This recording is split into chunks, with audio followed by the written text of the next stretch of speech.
শ্বশুর বাড়িতে ননদ থাকলে বাড়ির বউদের অবস্থা বাস্তব ঘটনা শুনলে অবাক হয়ে যাবে। যারা এরকম পরিস্থিতিতে পড়েছেন তারাই বুঝবেন এখানে থাকা কত কষ্ট। কারণ একটা ননদের পিছনে তার মা থাকে, বাবা থাকে এবং তার নিজের একটা বাড়ি থাকে। আর একটা বাড়ির বউয়ের ক্ষেত্রে তার স্বামী শুধু থাকে। তার স্বামী যদি ভালো না হয় তাহলে তার পাশে কেউ থাকে না। আবার সে মনে করেন নিজের বাড়ি ছেড়ে চলে আসে সে পরের বাড়ি, সেখানে তার আপন বলতে কেউ থাকে না। তারপর যদি শ্বশুর শাশুড়ি ননদ মিলে তাকে যদি কথা শোনায় অত্যাচার করে তাহলে তার কী অবস্থা হয় ভাবতে পারছেন?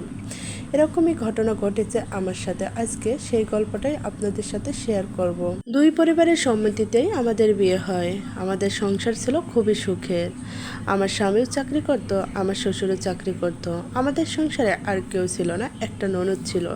ননদও ছিল তার শ্বশুর বাড়িতে, কিন্তু দুর্ভাগ্যবশত ননদ এসে পড়ল তার বাবার বাড়িতে। তার হাজব্যান্ড একটা দুর্ঘটনায় মারা যায়। তার অনেক অসুখ ছিল। আমি বিয়ের পরে এসে শুনলাম সে নাকি খুব অসুস্থ অবস্থায় আমার নন্দের একটা ছেলেবাবু হয়। আর আমার বিয়ের পরও আমারও একটা ছেলেবাবু হয়। আমার ছেলের বয়স আর আমার নন্দের ছেলের বয়স প্রায় কাছাকাছি। তারা 4 মাসের ছোট বড় ছিল। আমার ছেলে ছিল 4 মাসের বড় আর আমার নন্দের ছেলে 4 মাসের ছোট ছিল।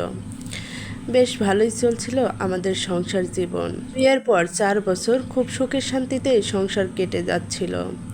হঠাৎ করে আমার ননদের স্বামী অনেক অসুস্থ হয়ে পড়ল। আমার ননদ আমার শাশুড়িকে ফোন দিয়ে জানালো যে তোমার জামাই খুব অসুস্থ, তোমরা তাড়াতাড়ি আসো। সেদিনই আমার স্বামী আর আমার শাশুড়ি ঢাকায় চলে গেল। তারা ঢাকায় থাকতো। যেদিন ঢাকায় গেল সেদিন রাতটা আমার স্বামী ওখানেই ছিল। আমার নন্দী হসপিটালে ছিল, সেখানেই দেখা সাক্ষাৎ করে চলে আসে।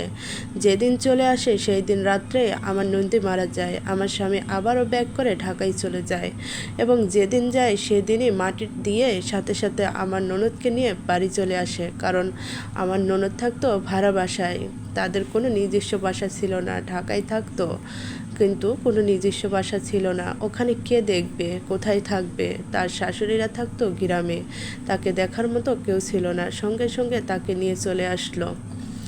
ওই যে সেদিন থেকেই শুরু হলো আমার জীবনের অশান্তি। আমি কখনো ভাবিনি যে আমার জীবনটা এমন হবে, কারণ আমি তো ননদ দেখে বিয়ে করিনি।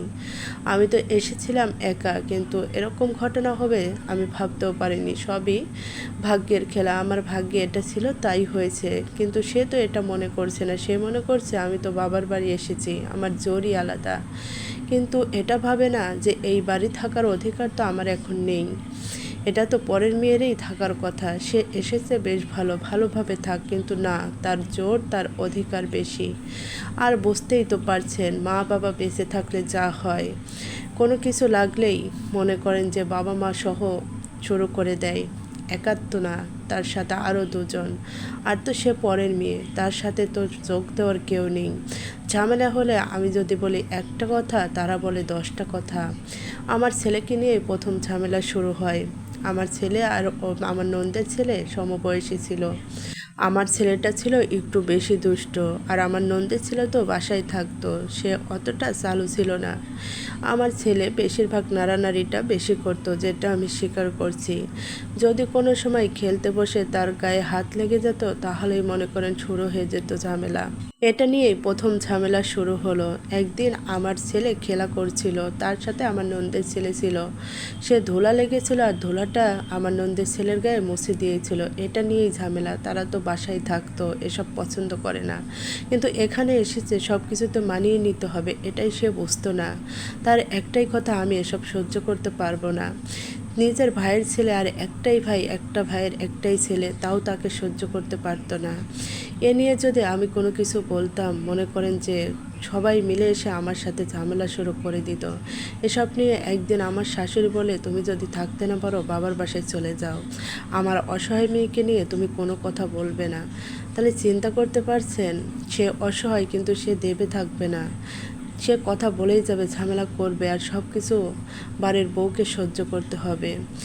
আর খাওয়ার থেকে শুরু করে মনে করেন সব কিছুতেই অশান্তি। আমি তো একসাথে ছিলাম, আমার খাবার বেড়ে রাখা হতো, আর মেয়ের খাবার, মেয়ের ছেলেপেলের খাবার সেগুলো বেড়ে রাখা হতো না, তারা নিজেরা নিয়ে খেত। আমাকে 1 পিস 2 পিস মাংস প্লেটে দিয়ে রাখতো, কিন্তু মেয়ের ক্ষেত্রে তা ছিল না, তাদের যা লাগতো তুলে নিয়ে খেত। এগুলো চোখের সামনে দেখলে কেমন লাগে বলেন? আমি নিজে হাতে রান্না বান্না করব, সব কিছু করব, আর আমি খেতে পারবো না। এরকম অশান্তিতে ছিলাম আমি। এসব নিয়ে যদি কোনো কথা বলতাম, মনে করেন যে শুরু হয়ে যেত ঝামেলা। আমি কোনোভাবেই টিকতে পারছিলাম না। অবশেষে একদিন ঝামেলা হয় এবং আমাকে বাড়ি থেকে চলে যেতে বলে। আমার স্বামীও ছিল না বাসায়, সে ছিল অফিসে। আর সে এমনই একটা লোক ছিল, তাকে যদি কিছু বলতাম সে কোনো প্রতিবাদ করতো না। আমাকে শুধু বলে, সব ধৈর্য ধরো, সব কিছু ঠিক হয়ে যাবে। কিন্তু ধৈর্য ধরতে ধরতে ধৈর্যের সীমা পার হয়ে যাচ্ছে, কিন্তু কোনো কিছুই সমাধান হচ্ছে না। আর এটা তো সমাধান হওয়ার না, এটা কিভাবে সমাধান হবে? আমি আমার স্বামীকে না জেনেই আমার বাবার বাসায় চলে যাই এবং 1 মাস থাকি। আমি চিন্তা করি ওই বাসায় আমি আর ফিরবো না। কার কাছে ফিরবো? আমার স্বামী নামক মানুষটাই তো, সে আমার কোনো কিছু বোঝে না, সে কোনো প্রতিবাদ করে না, তার মা বাবার উপরে, বোনের উপরে সে কোনো কথা বলে না। তাহলে সেখানে আমি কিভাবে টিকবো বলেন? একা লড়াই করে, যুদ্ধ করে কখনো সংসার করা যায় না। আমাকে তো সাপোর্ট করার কেউ ছিল না। এই রাগে আমি 1 মাস বাবার বাসায় থাকি। থাকার পর আমার স্বামী একদিন ফোন দেয় যে তুমি চলে আসো। আমি বলি ওই বাসায় আমি আর ফিরবো না, আমি কোনোভাবেই আসতে চাই না। আমার স্বামী অনেক অনুরোধ করে তুমি চলে আসো। আমি চলে আসি। আসার পর বেশ কিছুদিন হয়ে যায়, আমার ছেলেটা খুব অসুস্থ হতে থাকে। তার সবসময় জ্বর আসে। আমি একদিন ডাক্তারের কাছে নিয়ে গেলাম, আর ডাক্তার দেখে বলল, আপনার ছেলের আর কোনো সমস্যা আছে? আমি বললাম, হ্যাঁ, আমার ছেলের হার্নিয়ারের সমস্যা আছে। ডাক্তার বলল অপারেশন করাতে হবে, এটার ব্যথার জন্যই আপনার ছেলে অসুস্থ হয়ে পড়ছে। আমি নিয়ে বাসায় আসলাম। আমার খুব কান্না পাচ্ছিল, আমি খুব কান্না করলাম, কারণ আমার ছেলের বয়স ছিল 3 বছর। এই বয়সে অপারেশন করাবো, আমার খুব কষ্ট হচ্ছিল। ডাক্তারের কাছ থেকে এসে শ্বশুর শাশুড়িকে বললাম। তাদের যা আমার ছেলের প্রতি একটা মায়া, সেই জিনিসটাই ছিল না। কারণ ওই যে তার তো নাতি আছে, অসহায় এতিম, ওই জন্য আমার ছেলের প্রতি তাদের কোনো অনুভূতি ছিল না। তারা সবসময় তার নাতিকে নিয়েই ব্যস্ত থাকতো। এর জন্য আমি তাদেরকে কিছু বলতেও যেতাম না। ওই অবস্থায় আমার ছেলে খেলা করছে, খেলা করতে করতে আমার ননদের ছেলের সাথে ঝামেলা হয়েছে কি নিয়ে আমি দেখি নাই। এ নিয়ে আমার ননদ আবারও শুরু করে দিল ঝামেলা। সেদিন আমার খুব খারাপ লাগলো যে আমার ছেলে অসুস্থ জানা সত্ত্বেও আমার ছেলেকে নিয়ে এরকম ঝামেলা করলো। তারপরের দিনই আমার ছেলের অপারেশন করলাম, কিন্তু আমার শ্বশুরবাড়ির কেউ আসেনি। আমার ননদ, আমার শাশুড়ি কেউ আসেনি, শুধু আমার শ্বশুর এসেছিল, দেখে গিয়েছে। সেদিনের পর থেকে আমি আর আমার শ্বশুরবাড়ি ফিরিনি। আমার স্বামীকে বললাম আমি আর ওই বাড়ি যাব না।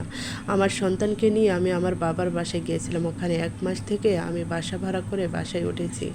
আপনারাই বলেন তো বন্ধুরা, যে এরকম শ্বশুরবাড়িতে যাওয়া যায়? শিশু সন্তান, তার প্রতিও তাদের রাগ। ঝামেলা তো হয়েছিল আমার সাথে, আমার সন্তান তো ছোট, সে তো আর কিছু বলেনি। তারা কি পারতো না আমার সন্তানকে দেখে আসতে? কিন্তু তারা যায়নি, তাদের ইগোটাই বড় ছিল।